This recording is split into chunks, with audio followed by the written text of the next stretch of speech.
Salam kesejahteraan, salam kebebasan. Meneruskan tembang atau puisi yang kemarin. Ayat 1, 2, 3 bercerita tentang adanya keangkaramurkaan. Ayat keempat bercerita tentang kitab suci yang tertulis maupun tidak tertulis. Dan kitab suci itu berkata, Suradira Jaya Ningrat lebur dening pangastuti. Suradira Jaya itu adalah keangkaramurkaan. Ningrat itu di bumi. Lebur dening pangastuti. Lebur itu adalah musnah. Dening itu adalah oleh.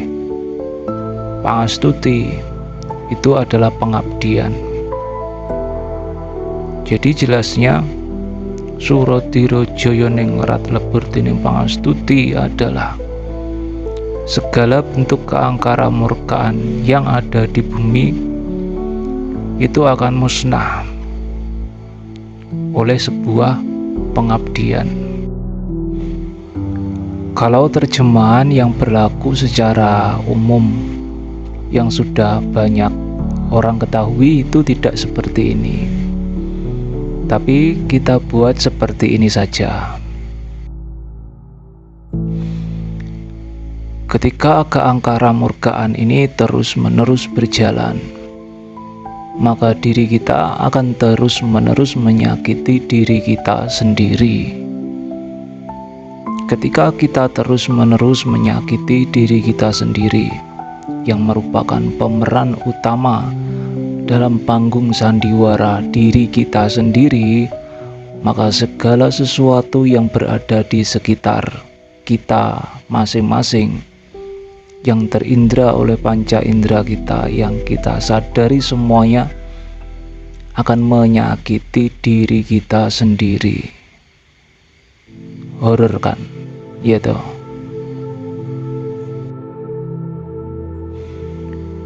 Masuk pada ayat yang kelima. Suradira Jaya Ningrat. Suradira Jaya ini adalah keangkaramurkaan diri kita masing-masing, yang merupakan jiwa dari diri kita masing-masing. Sedangkan Ningrat atau di bumi ini adalah tubuh fisik kita masing-masing. Sehingga Suradira Jaya Ningrat itu terletak pada diri kemanusiaan kita yang meliputi jiwa dan tubuh fisik.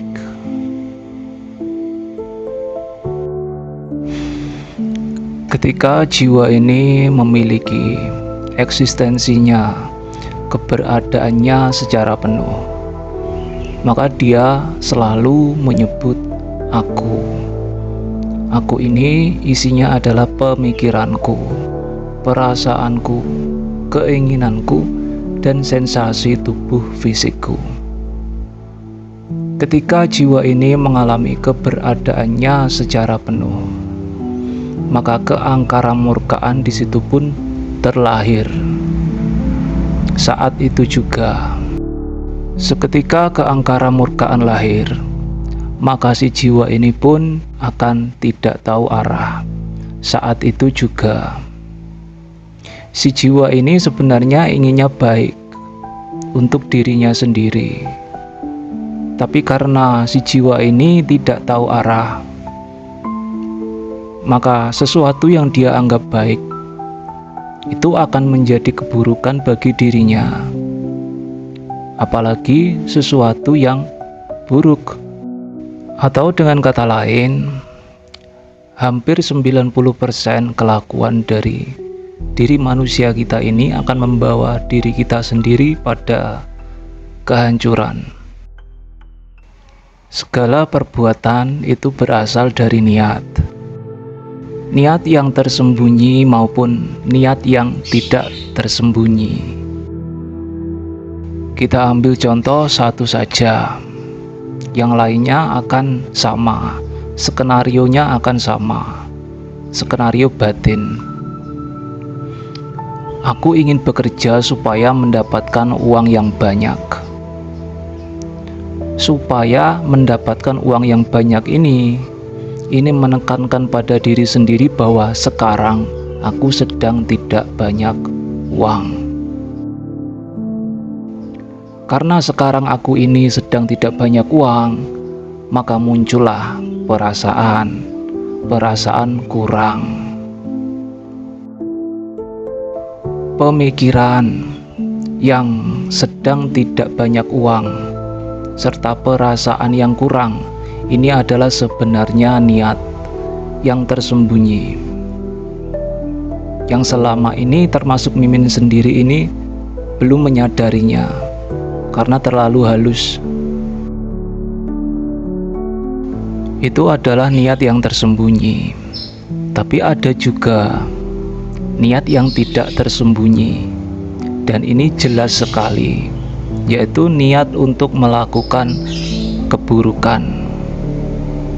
Niat untuk melakukan keburukan sesuai yang si jiwa ini ketahui. Lalu si jiwa ini berkata, ini adalah buruk, tapi tetap kita lakukan. Ya toh, melihat mangga tetangga sudah mulai menguning, ada niat buruk ingin mencuri. Ya toh.